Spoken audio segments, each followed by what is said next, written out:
Start होते ही हमें 4 friends दिखाए जाते हैं जो कि ऑडियंस में बैठे हुए थे, क्योंकि वो वहाँ पर कार रेस देखने आए थे। उनमें एक लड़का जिसका नाम निक होता है और उसके फ्रेंड का नाम लॉरी होता है और उनके साथ उनके 2 फ्रेंड्स थे। और जिस जगह पर वो बैठे हुए थे उस एरिया का नाम था 180। वहाँ सब लोग काफी इंजॉय कर रहे होते हैं, लेकिन निक थोड़ा अपसेट था। उसे कुछ भी अच्छा नहीं लग रहा था। उसे ऐसा फील हो रहा था कि जैसे कुछ गलत होने वाला है, क्योंकि उसे वहाँ पर बहुत ज्यादा नेगेटिव क्लोज मिल रहे थे। वो अपने आसपास बैठे हुए कुछ लोगों को देखता है और लोगों के सामने एक काउबॉय आकर बैठ जाता है। वहीं पर एक अमेरिकन कपल भी आया हुआ था जिन्हें गार्ड कुछ कह रहा था। एक मदर थी जो कि अपने 2 बच्चों के साथ वहाँ पर आई थी। इनके अलावा एक कार मैकेनिक था जो कि अपनी बेस्ट फ्रेंड के साथ वहाँ पर आया था। निक को लग रहा था कि वहाँ पर एक एक्सीडेंट होने वाला है जिससे क्रैश हो जाएगा, और उसे बिल्कुल ठीक ही लग रहा था, क्योंकि एक कार जिसका नंबर 45 था उसमें एक स्क्रू ड्राइवर फंसा रह जाता है और वो स्क्रू ड्राइवर रेस ट्रैक पर गिर जाता है, जिससे एक कार का टायर फट जाता है और वो क्रैश हो जाती है। एक टायर उस मैकेनिक के फ्रेंड के ऊपर आकर गिरता है जिससे वो मर जाती है। सब लोग घबराहट के आलम में इधर उधर भाग रहे थे। रेस ट्रैक पर सारी कार एक दूसरे से टकरा रही थी और उनके टुकड़े दूर दूर आकर गिर रहे थे, जिससे उस अमेरिकन कपल की भी डेथ हो जाती है। एक कार इंजन उन बच्चों की मदर पर आकर गिरता है जिससे वो क्रश हो जाती है और वहीं पर मारी जाती है। वो मैकेनिक भाग रहा होता है और एक बहुत बुरे तरीके से उसकी भी मौत हो जाती है। उसके बाद वो काउबॉय मरता है। निक के फ्रेंड्स भाग रहे होते हैं और उनके ऊपर छत गिरने से वो भी मारे जाते हैं। वहाँ पर एक बहुत बड़ा ब्लास्ट होता है जिससे लॉरी और सिक्योरिटी गार्ड मारे जाते हैं और वहीं पर निक की भी डेथ हो जाती है। और तभी निक फौरन सेंसेस में आ जाता है और यहाँ पर निक को समझ नहीं आ रही थी कि आखिर उसने ये क्या देख लिया है।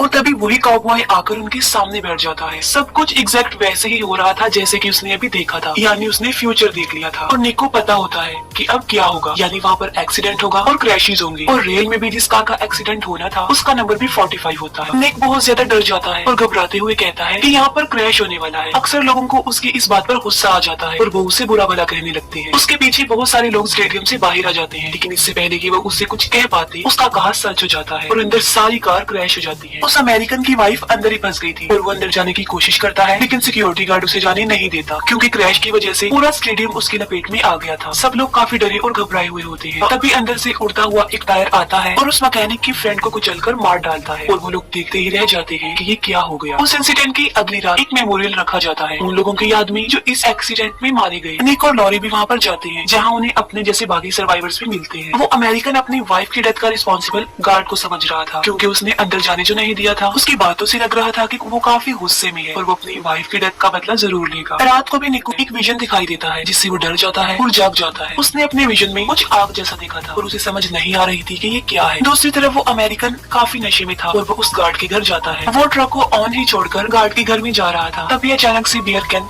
रेस पर गिर जाते हैं और उसका ट्रक चलने लगता है, जिसकी वजह से वो जेल में फंस जाता है और ट्रक उसे घसीटते हुए ले जा रहा था और फ्यूल गिरने की वजह से उस जेल में आग लग जाती है। वो चिल्ला रहा होता है और तभी उसके चिल्लाने की आवाज सुनकर वो गार्ड बाहर आ जाता है और इतने में ही आग इंजन तक पहुंच जाती है और वहाँ पर एक बहुत बड़ा ब्लास्ट होता है। और जब निक की न्यूज देखता है तब उसे पता चल जाता है कि जो विजन उसने देखा था वो उस अमेरिकन की डेथ का ही था। और अभी वो इस बारे में सोच ही रहा होता है कि उसे एक दूसरा विजन नजर आता है। अब विजन तो वो देख लेता है, लेकिन इस बार भी उसे ये पता नहीं चल पाता कि अब डेथ की किसकी बारी है। वो मदर अपने बच्चों के साथ एक सैलून में जाती है। उस लेडी के बच्चे एक साइन बोर्ड पर पत्थर मार रहे थे और वहाँ का गार्डनर उन्हें ऐसा करने से मना करता है और वहाँ से भगा देता है। जब वो लेडी सैलून में बैठी होती है तब वहाँ पर बहुत सारे ऐसे इंसिडेंट्स होते हैं जिनसे वो मर सकती थी, लेकिन उन इंसिडेंट से तो वो बच जाती है। लेकिन जब वो घर वापस जा रही होती है तभी एक ग्रेस कटर से एक पत्थर हिट होता है जो सीधा आकर उसकी आंख में लगता है और वो मर जाती है। और वो पत्थर किसी और ने नहीं बल्कि उसके अपने बच्चों ने ही वहाँ पर फेंका था। उस लेडी की डेथ से निक को पता चल जाता है कि डेथ उनके आसपास ही है। न्यूज़पेपर के ऊपर भी 180 लिखा हुआ था और वो इसके बारे में रिसर्च करती है और तब उन्हें 180 की तबाहियों के साथ साथ डेथ के पूरे कॉन्सेप्ट का पता चल जाता है कि वो कैसे काम करती है। और वहीं पर उन्हें डेथ के बारे में एक इन्फॉर्मेशन मिलती है, क्योंकि अगर वो डेथ के प्रोसेस को रोक देते हैं तो वो खत्म हो जाएगी, लेकिन असल में ऐसा कुछ नहीं था। निक को एक और विजन आता है। अब वो डेथ के बारे में तो जान चुका था, लेकिन उसे ये पता नहीं होता कि अगली बारी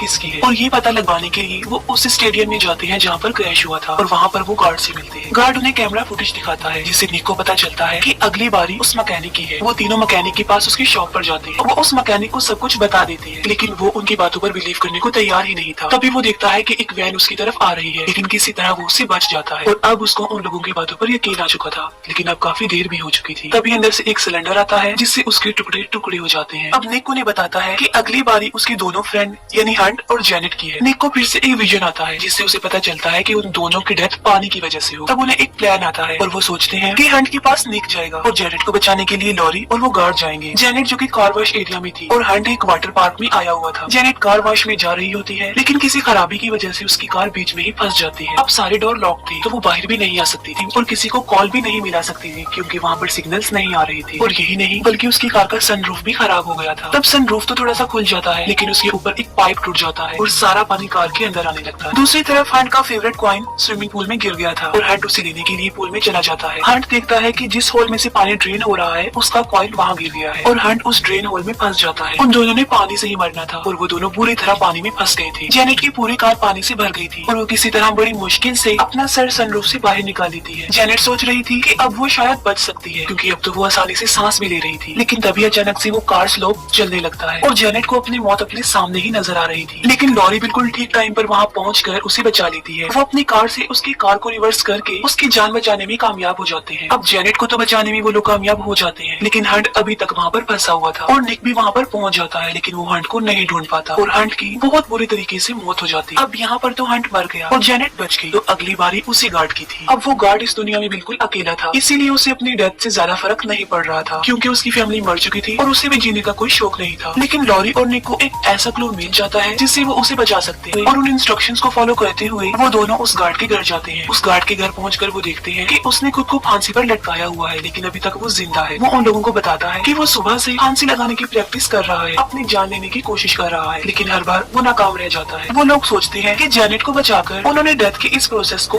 तोड़ दिया है और अब वो लोग सुकून से अपनी लाइफ गुजार सकते हैं। वो लोग डिसाइड करते हैं कि सेलिब्रेशन करने के लिए वो लोग ट्रिप पर जाएंगे। निक सामान पैक कर रहा होता है और लॉरी जेनेट के साथ एक फिल्म देखने गई हुई थी। तभी निक देखता है कि टीवी पर उस काउबॉय की न्यूज चल रही थी, यानी उसे क्रैश से सेव कर लिया था। तब निक फौरन समझ जाता है कि अगर वो काउबॉय बच गया है तो अब मरने की बारी उसी काउबॉय की है। तब निक जल्दी से हॉस्पिटल के लिए निकल जाता है और वो उस गार्ड को भी वहाँ पर बुला लेता है, लेकिन पहुँचने में उन्होंने काफी देर लगा दी थी, क्योंकि डेथ ने तो अपना काम शुरू कर दिया था और वो उनकी नजरों के सामने ही मारा जाता है और वो कुछ भी नहीं कर पाते। अब निक और गार्ड जल्दी से वहाँ से निकलते हैं, क्योंकि उन्होंने लॉरी और जेनेट को बचाने के लिए जाना था। वो दोनों बातें करते हुए जा रही थी। तभी एक एम्बुलेंस उस गार्ड को उड़ाकर अपने साथ ले जाती है। तब निक जल्दी से उस मॉल तक पहुँचता है और उसे फिर से एक विजन नजर आता है और वो लॉरी को ढूंढने लगता है। लॉरी सिनेमा हॉल में बैठी हुई थी, लेकिन डेथ ने अपना काम शुरू कर दिया था। सिनेमा हॉल के बिल्कुल साथ वाले रूम में आग लग गई थी। निक लॉरी को ढूंढ लेता है। वो उन्हें बताता है कि मौत का ये खेल अभी तक खत्म नहीं हुआ है और बेहतर होगा कि उन्हें वहाँ से निकलना चाहिए। लेकिन जेनेट उनके साथ जाना नहीं चाहती थी और वो वहीं बैठकर मूवी एंजॉय करती है। तभी मूवी में ब्लास्ट होता है और वो ब्लास्ट रियल बन जाता है, जिससे जेनेट भी मारी जाती है और अगली बारी लॉरी की है। वो उस मॉल से निकलने की कोशिश करती है, लेकिन ब्लास्ट की वजह से पूरा माल उसके पेट में आ गया था। लॉरी का पाँव एक्सीलेटर में फंस जाता है और वो निक के सामने ही मर जाती है। और तभी निक फौरन से सेंसेस में आ जाता है, यानी एक बार फिर से उसने फ्यूचर देख लिया था और वो उस गार्ड के साथ उस हॉस्पिटल से बाहर आ रहा होता है। वो गार्ड उसे बातें करते हुए चल रहा होता है। अब गार्ड के साथ क्या होने वाला है ये निक जानता था, लेकिन इससे पहले कि वो खुद को संभाल पाता, वो एम्बुलेंस उस गार्ड को उड़ाकर अपने साथ ले जाती है। अब निक मॉल में जाता है और वो सिनेमा हॉल में जाने की बजाय उस रूम में चला जाता है जहाँ पर आग लगी हुई थी, क्योंकि वो सब लोगों को बचाना चाहता था। वो आग बुझाने की कोशिश करता है, जिससे वो जख्मी हो जाता है, लेकिन इसके बावजूद भी वो आग बुझाने में कामयाब हो जाता है। और यहाँ पर वो सोच रहा था कि उसने इतने सारे लोगों की जान बचा ली है। इसके बाद हम सीधा 2 हफ्ते के बाद का सीन देखते हैं। वहाँ पर हमें एक बस दिखाई जाती है जिसके ऊपर 180 लिखा हुआ था। वो एक कैफे में बैठे हुए थे और उस कैफे का नाम था डेथ बाय कैफे। और वहाँ पर भी निक को बहुत सारे नेगेटिव क्लूज मिल रहे थे, जिन्हें देखकर वो फिर से अपसेट हो जाता है। उन क्लूज को देखकर निक फौरन समझ जाता है कि उसने कुछ भी चेंज नहीं किया और ना ही उसने इतने सारे लोगों की जान बचाई, बल्कि ब्लास्ट तो होना ही नहीं था। यहाँ पर डेथ ने उसके साथ एक प्रैंक किया था, क्योंकि डेथ उन लोगों के अकॉर्डिंग नहीं चल रही थी, बल्कि वो डेथ के अकॉर्डिंग चल रही थी। वो ये सोचने पर भी मजबूर हो जाता है कि अगर वो इस कैफे में बैठे हुए हैं तो ये भी डेथ का एक प्लान हो सकता है। अभी बस वो ये कहता ही है कि एक ट्रेन आकर उन तीनों को कुचल डालती है और वो तीनों भी मारी जाती है और उनकी डेथ के साथ ही मूवी यहीं पर एंड हो जाती है।